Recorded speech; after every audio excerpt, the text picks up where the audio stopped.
When the shouting started, the cameras were already rolling. What began as a tense exchange between Kendra and young Joc quickly escalated into one of the most explosive arguments reality TV had seen all season.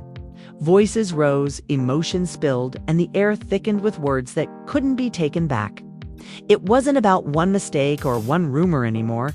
It was about everything that had built up over years. The mistrust, the disappointments, and the pain that comes when love and loyalty no longer speak the same language. As the confrontation unfolded, fans watched in disbelief. Kendra, usually composed and calculated, snapped, her voice shaking not from anger alone but from exhaustion. Joc fired back, defending himself, yet every sentence seemed to make things worse. The chemistry that once made them magnetic now made their downfall impossible to ignore. And when Kendra finally said, "Maybe we're better apart," the room went silent, the internet exploded. Was this the end of Kendra and young Joc's marriage? Was it just another heated moment for the cameras? Or the breaking point of a love story that had survived every scandal until now? One thing was certain, whatever happened that night had changed everything. The argument began like so many before it, small, sharp, and fueled by frustration. But this time, something was different. There was a tone in Kendra's voice that even the cameras couldn't edit away. A kind of exhaustion that no amount of love or loyalty could disguise. The room filled with producers, crew members, and a few unsuspecting castmates became the battleground for one of the most emotionally charged moments in their T's relationship. Young Joc and Kendra had always been fiery, passionate lovers and equally passionate fighters. Their relationship, born in the chaos of reality television, had survived rumors, infidelity, and public scrutiny. But lately, the cracks were showing. Between Joc's hectic career, the constant intrusion of his past, and Kendra's struggle to balance her professional image with the demands of being a reality TV wife, tension had been simmering just below the surface. That night, it finally boiled over. The argument started over something trivial, a missed phone call. Joc had been out late at an event, and when Kendra couldn't reach him, her suspicions ignited. When he walked in, smiling and acting as if nothing was wrong, she unleashed months of pent-up anger. "You think it's cute to disappear?" She snapped. "You think I don't notice the way you move when the cameras aren't on?" Joc tried to laugh it off, but that only made things worse. "I was working, Kendra." "You know this life," he replied, pacing as if movement could deflect the tension. "Every time I step outside, you act like I'm out doing something wrong." Her eyes narrowed. "Maybe because every time I believe you, something new surfaces. A rumor, a video, a post, always something. I'm tired of defending you to people who already think I'm a fool." Those words hit him harder than she knew. Joc had built his reputation on charm, the funny, unpredictable man who could turn any situation into entertainment. But Kendra wasn't an audience. She was the woman who saw him without the spotlight, who knew his insecurities and still loved him through them. That love, however, was beginning to erode under the weight of public perception. "I'm trying, Kendra," he said, his tone softening. "You know I love you. Why do we always end up here?" "Because you never change," she shot back. "Love isn't supposed to feel like I'm constantly waiting for the next mistake." The crew exchanged nervous glances, unsure whether to keep filming, but the producers gestured to continue. The authenticity, the raw emotion, was television gold. Joc's frustration began to rise again, his voice matching hers in volume. "You keep talking like you're perfect. You've changed too. You don't talk to me anymore. You just judge me. Every move I make, you got something to say, 'cause you don't listen." She yelled. "I'm tired, Joc. I'm tired of trying to build something real when you keep treating life like a show." Her words hung heavy in the air. Joc froze, his jaw clenched, his hands trembling slightly. For a brief second, the cameras caught something rare, vulnerability. He looked at her, eyes glassy, and whispered, "So what are you saying? You don't want this anymore?" Kendra hesitated. The silence between them felt like a canyon. She could hear her own heartbeat, the soft hum of the studio lights. and the weight of every argument they'd ever had pressing down on her. "I'm saying I don't recognize this anymore," she finally said. "And maybe that means it's time to stop pretending everything's okay." The words hit him like a punch to the chest. Joc turned away, muttering something under his breath that the microphones barely caught. "You really gonna do this here?" The energy shifted. What had begun as anger turned into heartbreak, raw and unfiltered. Kendra's face softened, but she didn't take it back. For too long, she had carried the emotional labor of their relationship.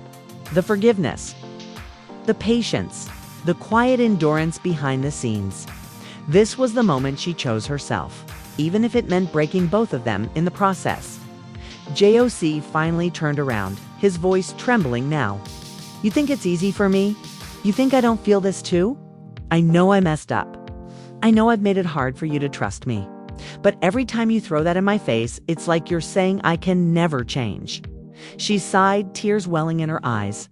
"Then prove it, Joc, not with promises. With actions. Because I can't keep doing this. I can't keep being the only one trying to hold us together." For the first time, Joc didn't have a comeback. He just stood there, silent, his breathing uneven. The set, once filled with noise and tension, fell into stillness. Even the crew looked away, realizing they were witnessing something that wasn't just reality TV, it was reality itself. When the argument finally ended, Kendra walked off the set, refusing to film another scene. Joc stayed behind, slumped in a chair, running his hands over his face. The cameras caught one last image before cutting, him staring at the empty doorway where she had disappeared. That night, rumors began spreading before the footage even aired. Someone on set had leaked details to a gossip page. Explosive fight between Kendra and young Joc. Divorce papers coming? The headlines spread like wildfire, lighting up every corner of social media. Fans speculated endlessly. Some blamed Joc's past, others accused Kendra of overreacting. But inside their home, the truth was quieter. Kendra didn't pack her bags. Joc didn't sleep in another room. They sat in silence, miles apart, though they were only feet away. Words had run out, and only the echo of what had been said remained. Both knew they had reached a crossroads, one that love alone might not be enough to cross for the first time. The thought neither of them dared to say out loud felt real. Maybe this wasn't just another argument. Maybe this was the beginning of the end. The days after the argument felt heavy, as if every hour carried a weight neither of them could lift. The house they shared was quiet in a way that didn't feel peaceful. Joc tried to act normal, turning on the TV, cooking breakfast, talking about mundane things, but Kendra's silence filled every room like smoke after a fire. Nothing he said could cut through it. The cameras were gone, the crew had packed up, but the tension that started on set lingered in their real lives. For once, there was no script, no production team to mediate, no audience to perform for. It was just them, stripped down to what remained of a marriage that now felt like it was standing on glass. That morning, Kendra sat at the kitchen table staring at her phone. Texts from friends, headlines, and fan reactions flooded her screen. The argument had aired the night before, and the internet was ablaze with speculation. Hashtags like #JOC and Kendra drama and #divorce loading trended for hours. People dissected every look, every pause, every tear. You could see it in her eyes. "She's done." One comment read, "Joc never deserved her," said another. And though Kendra didn't respond, she read every word. Across the room, Joc was pacing. "You see how they talk about me?" he said, frustration edging his voice. "Like they know what goes on in our house. Like they know what I've been trying to fix." Kendra didn't look up. "Then maybe stop giving them something to talk about." He stopped pacing, turning toward her. "So now everything's my fault." She finally met his gaze. "I didn't say that, but I'm tired of living in the shadow of your mistakes. I'm tired of being the one holding it together while you keep finding new ways to break it." The sting in her words made Joc pause. He sat across from her, his shoulders slumped. "I thought we were past this. I've been trying. Thought we were past this. I've been trying." She cut him off. "Trying isn't enough anymore, Joc. You can't just say sorry and expect everything to disappear. I've stood by you through scandals, rumors, and everything else that comes with your name. I've defended you when people called me stupid for staying. But I can't defend what keeps happening." Her voice cracked slightly, but she kept her eyes steady. Joc leaned forward, lowering his voice. "You really thinking about divorce?" The question hung in the air like a final warning. Kendra didn't answer immediately. Her silence was answer enough. Joc exhaled and looked away, his jaw tightening. "So that's it? After everything we've been through?" "No," she said quietly. "It's not it. But it might be the beginning of it if we keep living like this." Later that day, Joc left the house to clear his head. He drove aimlessly through the streets of Atlanta, past old neighborhoods that reminded him of simpler days. Back then, life was about music, hustling, and laughter. Now, it felt like every part of his life had become public property, every argument. Every flaw, every misstep magnified by cameras and social media. He wanted to fix things, but he didn't know where to start when he returned home. Kendra was sitting in their bedroom with her laptop open, reviewing legal documents for work. The sight of her buried in her profession reminded him of what first drew him to earthy intelligence. The composure, the confidence that always seemed just out of his reach. But now, those same qualities made her feel distant, untouchable. "Can we talk?" he asked, his voice softer now. She closed the laptop and nodded. "I don't want this to be the end," he said. "I know I've made mistakes, but I love you, Kendra. I can't imagine my life without you." She sighed. "I know you love me, Joc. That's never been the question. But love doesn't erase the damage. Every time you make a promise and break it, it chips away at what we built. And I'm scared there won't be anything left." He reached for her hand, but she pulled it back gently. "So what do we do?" he asked, his voice barely above a whisper. "Right now?" She said, "We stop pretending that love fixes everything. We get real help. Counseling, therapy, something." Joc nodded slowly, though the suggestion seemed to bruise his pride. "You think we need a therapist?" "I think we need to decide if we're fighting for each other or just fighting each other," she replied. The next week, they agreed to attend their first counseling session. For once, there were no cameras, no audience, just two people trying to navigate the wreckage of fame and love. The therapist listened patiently as both of them spoke. Joc admitted that he had grown up in a world where vulnerability was weakness, where mistakes were laughed off instead of owned. Kendra admitted that her need for control often made her cold. That she sometimes treated Joc more like a client to fix than a husband to love. For a brief moment, something shifted. The tension eased. They left the session in silence. But the silence wasn't bitter this time, which was reflective. Still, the outside world didn't slow down. The blogs continued to speculate. Fans debated whether their marriage could survive. And somewhere in all that noise, Joc received a message from an unknown number. "She's already talking to lawyers. You better get ready." He didn't know if it was true, but it sent a jolt of panic through him. When he confronted Kendra about it, she didn't deny it outright. "I haven't decided anything," she said. "But I have to protect myself. You'd do the same if you were me."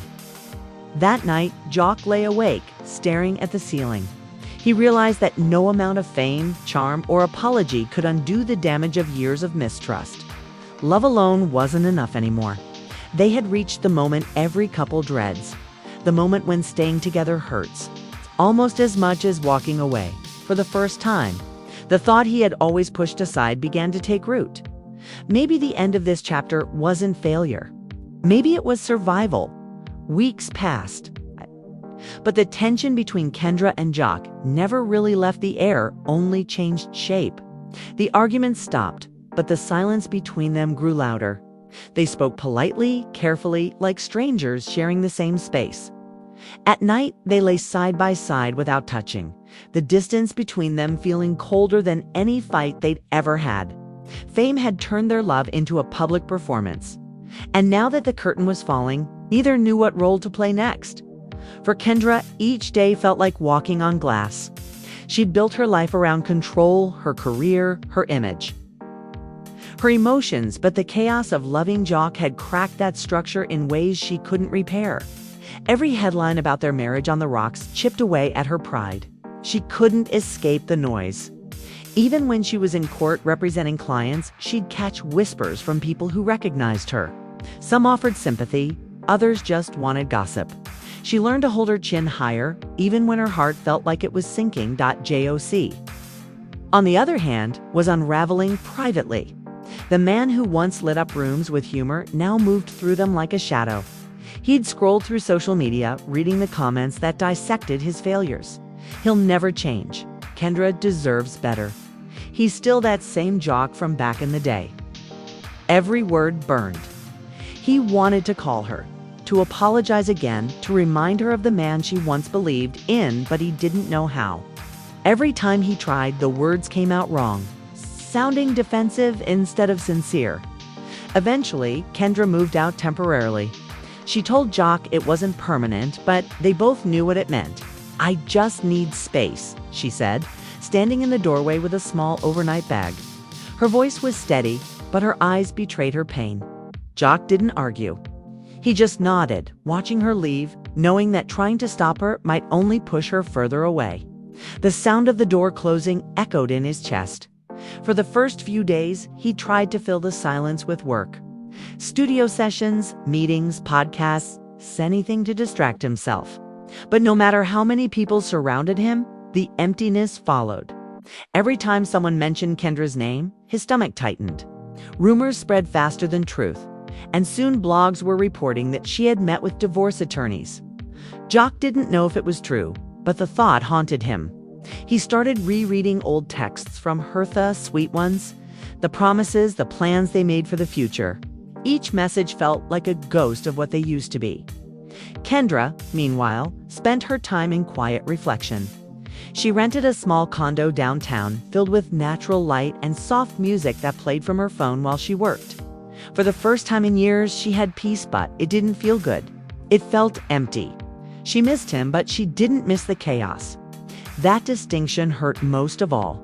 In therapy, she began unpacking the weight she had carried for so long, the expectation to be perfect, the fear of failure, the loneliness that comes from loving someone who always needs saving. "You've been managing his emotions for years," her therapist told her. "Now you have to decide if you want to keep doing that or start managing your own." Those words lingered in her mind. They echoed every time she thought about going back. Could she really rebuild something that had crumbled so many times? Could she trust a man who said he wanted to change but kept repeating the same mistakes? And if she forgave him again, would she lose the last bit of self-respect she had left? A month later, they met again, this time at a cafe. Away from cameras, away from noise. Joc looked tired, his usual spark dimmed. Kendra looked composed, though her eyes were heavy with emotion. They sat in silence for a while before he finally spoke. "I miss you," he said quietly. "Not the cameras, not the show, just you." She nodded slowly, but didn't respond right away. "I miss who we were," she said. "But I don't miss who we became." He sighed, rubbing his hands together. "I know I hurt you. I know I've done things that made you question everything. But I'm not trying to lose you, Kendra. I can't lose you." Her expression softened, but her voice stayed steady. "You already did, Joc. Not today, not yesterday, but somewhere along the way. You stopped choosing us." He looked down, the weight of her words sinking in. "So what now?" he asked. "I don't know," she admitted. "Maybe we let each other grow. Maybe that's the only way either of us can find peace. Only way either of us can find peace."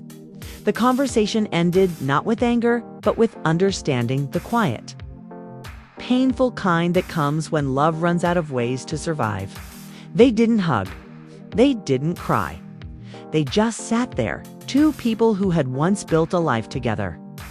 Now realizing that love alone wasn't enough to keep it standing, when Kendra left the cafe, she didn't look back. The afternoon sun hit her face, and for the first time in months, she didn't feel trapped by the weight of it all. She felt free, but freedom, she realized, didn't always feel like victory. It often felt like loss. On the following weeks, the divorce rumors became reality. Papers were filed quietly, without spectacle. Joc confirmed it in a radio interview with a simple, heartfelt admission. "We tried. We really did. But sometimes love changes and you gotta accept it." His voice cracked, just once, before he caught himself. Fans reacted with sadness, some with anger, but the overall sentiment was one of respect. They had loved publicly, and now they were ending things with the same honesty that had once made their relationship compelling. For Kendra, the healing process wasn't fast, but it was real. She focused on her work, her peace, her rediscovery of self. For Joc, the silence forced reflections, something fame had rarely allowed him. He learned, maybe too late, that loyalty isn't proven in words or grand gestures, but in consistency. Months later, they crossed paths again at an industry event. No drama, no bitterness, just a quiet acknowledgement of shared history. Joc smiled softly. "You look happy," he said. Kendra smiled back. "I am." And in that moment, it was clear. Some stories don't end in reconciliation, they end in growth. Kendra and Joc's heated argument hadn't just sparked divorce talk. It had sparked transformation. Two people who once loved loudly had finally learned how to let go quietly. Sometimes, love doesn't end in betrayal. It ends in understanding. Kendra and Joc's story wasn't just about heartbreak. It was about growth, about realizing when holding on hurts more than letting go. They showed the world that closure doesn't always come from staying together. Sometimes it comes from finding yourself again after love fades. Now it's your turn to reflect. Do you think walking away can be an act of strength, not surrender? Can letting go ever mean you truly won? Share your thoughts below, because in the end, every story of love and loss teaches us something about who we are and what we're brave enough to leave behind.